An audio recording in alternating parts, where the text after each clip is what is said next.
नमस्कार। मेरे सामाजिक परिवार के सभी सदस्यों को यथोचित अभिवादन। राम राम। एक बेहद दुखद खबर अभी आई है। भारतीय जनता पार्टी के दिग्गज नेता, सही मायनों में हिंदू हृदय सम्राट, सबके नेता, पूर्व राज्यपाल, पूर्व मुख्यमंत्री कल्याण सिंह नहीं रहे। उनको विनम्र श्रद्धांजलि। लंबे समय से वो बीमार चल रहे थे, लेकिन कल्याण सिंह का ना होना ये भारतीय जनता पार्टी के लिए क्या है, भारतीय राजनीति के लिए क्या है, इस पर चर्चा अवश्य होनी चाहिए। और मैं वही बात करने जा रहा हूं। ये बात अक्सर आपको ध्यान में आती होगी कि भारतीय जनता पार्टी ने उत्तर प्रदेश में, देश में और देश के कई राज्यों में प्रचंड बहुमत से सरकारें बना ली हैं। सभी जातियों में छोटी जातियां, बड़ी जातियां जो संख्या के लिहाज से हैं और जो अलग अलग जो जातीय तौर पर विमर्श पहचान होती है, उसमें भी भारतीय जनता पार्टी ने एक अच्छा मिश्रण कर लिया है, जिसको सोशल इंजीनियरिंग गोविंद जी के समय में, गोविंदाचार्य जी के समय में कहा जाता था, सामाजिक समीकरण साधना। वो सब काम भारतीय जनता पार्टी ने कर लिया है। और शायद इसी का प्रभाव है कि अब भारतीय जनता पार्टी अगड़ों की पार्टी जो कही जाती थी, ब्राह्मण बनिया की पार्टी कही जाती थी, अब वो पिछड़ों की पार्टी कही जाती है। यहाँ तक कि जब केंद्रीय मंत्रिमंडल का विस्तार हुआ नरेंद्र मोदी का इस बार का, तो कई टीवी चैनलों पर चला कि अब की बार ओबीसी सरकार। खुद प्रधानमंत्री नरेंद्र मोदी, जिनकी इतनी ताकत है कि देश में 2 बार वो प्रचंड बहुमत से भारतीय जनता पार्टी की सरकार बनवाने में कामयाब रहे, वो नरेंद्र मोदी भी अपने आप को बताते हैं कि मैं पिछड़ी जाति से आया हूं, मैं पिछड़ी जाति का नेता हूं। और उनको भी बताना पड़ता है। लेकिन आज मैं उस नेता की बात कर रहा हूं, उस नेता को श्रद्धांजलि दे रहा हूं जिसे कभी बताना नहीं पड़ा। हालांकि वो पिछड़ी जाति के नेता थे, लोध नेता थे, लेकिन कभी वो पिछड़ी जाति के नेता के तौर पर नहीं जाने गए। सही मायनों में जो हिंदू हृदय सम्राट होते हैं, सही मायनों में जो जिसको हम कहते हैं कि भगवान श्री राम के भक्त, एक ऐसे नेता। और अटल बिहारी वाजपेयी के बाद एक ऐसे नेता के तौर पर कल्याण सिंह की पहचान थी जो सबके नेता थे, सब उनको अपना नेता मानते थे।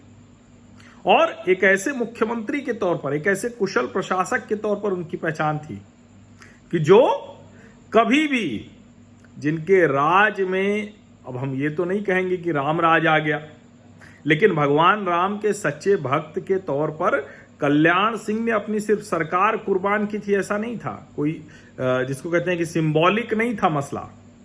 उन्होंने बाकायदा उत्तर प्रदेश में जो कानून का राज था उसको स्थापित करने का प्रयास किया था। कहा जाता है कि भारतीय जनता पार्टी की जो सरकार थी, और मेरी अपनी याद में कहें तो मुझे याद आता है कि कल्याण सिंह से अच्छा मुख्यमंत्री इस प्रदेश को कभी नहीं मिला।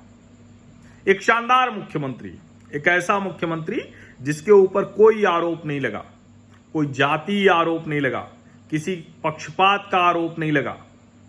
और ऐसा नहीं है, कानून, इतना कानून का राज था कि अपराधी डर कर भाग गए थे, उत्तर प्रदेश छोड़कर भाग गए थे। और कल्याण सिंह के राज में हर तरह की व्यवस्था में अप्रत्याशित सुधार हुआ था। अगर हम कहें कि भारतीय जनता पार्टी का वो गजब का शासनकाल था जिसके अगुआ, जिसके नेता के तौर पर कल्याण सिंह थे, और उन्हें कभी कहना नहीं पड़ा। और सोचिए कितना बड़ा काम हो रहा होगा।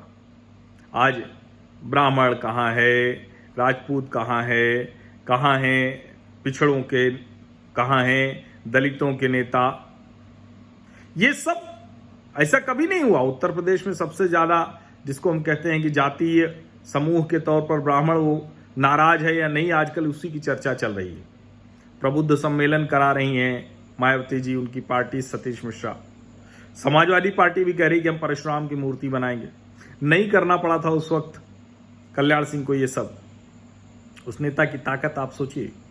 भारतीय जनता पार्टी के साथ उस वक्त जो लोग जुड़े थे और कल्याण सिंह को जो नेता मानते थे, कभी किसी ब्राह्मण नेता ने, किसी ब्राह्मण ने नहीं कहा उस वक्त कल्याण सिंह और कलराज मिश्रा की जोड़ी हुआ करती थी, जो सरकार और संगठन का, ऐसा नहीं है कि उस वक्त नहीं चलता था, उस वक्त भी कल्याण सिंह थे, राजनाथ सिंह थे, कलराज मिश्रा थे, ओम प्रकाश सिंह थे, बहुत नेता थे उस वक्त भी।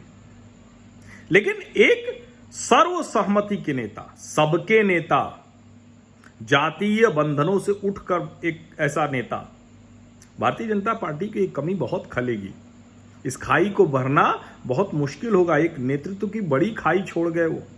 ठीक है, लंबे समय से वो सक्रिय राजनीति में नहीं थे, उनका स्वास्थ्य बहुत खराब था, लेकिन एक ऐसे नेता के तौर पर वो जाने जाते थे, जो सही मायनों में हिंदुत्व का नेता था, सही मायनों में हिंदू नेता था।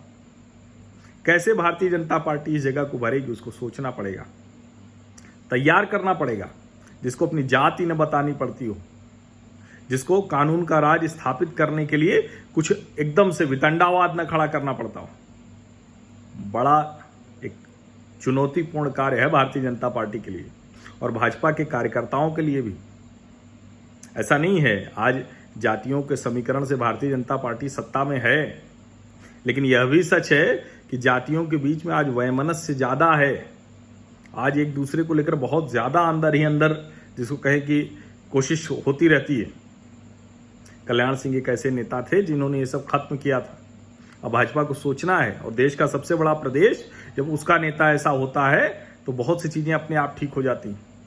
तो कल्याण सिंह का जाना सिर्फ एक व्यक्ति का जाना भर नहीं है, एक पूर्व मुख्यमंत्री, पूर्व राज्यपाल का जाना भर नहीं है, एक भारतीय जनता पार्टी के दिग्गज नेता भर का जाना नहीं है, एक हिंदू हृदय सम्राट के तौर पर स्थापित नेता भर का जाना भर नहीं है। एक बहुत बड़े व्यक्तित्व का, जिसके बहुत से आयाम थे, जिस इतने आयामों को एक साथ लेकर चलने वाले नेता के तौर पर कल्याण सिंह जाने जाते थे, जिनको अपनी सरकार भी एक क्षण नहीं लगा। उन्होंने कहा कि हाँ, राम मंदिर के लिए तो कुछ भी कर सकते हैं, राम के काज के लिए तो कुछ भी कर सकते हैं। और जब सरकार चलाने की बात आई तो गवर्नेंस, सुशासन, वो भले ही सुशासन बाबू नीतीश कुमार ने अपनी छवि बना ली हो, लेकिन सही मायने में अगर गवर्नेंस की बात अगर होती है, सुशासन की बात होती है, तो कल्याण सिंह के शासनकाल की होती है। सोचिए, सब भारतीय जनता पार्टी के नेता, कार्यकर्ता, राष्ट्रीय स्वयंसेवक संघ के लोग, उनके लिए सबसे ज्यादा सोचने की वजह है। आप सभी लोगों का बहुत बहुत धन्यवाद। कल्याण सिंह जी को विनम्र श्रद्धांजलि। ईश्वर करे कि उनका, जिसको हम तो मानते हैं ना, हिंदू लोग की आत्मा दूसरे शरीर में प्रवेश करती है, कहीं किसी शरीर में प्रवेश करे और दूसरा कल्याण सिंह मिले। हमारी तो यही आकांक्षा है। शुभ रात्रि।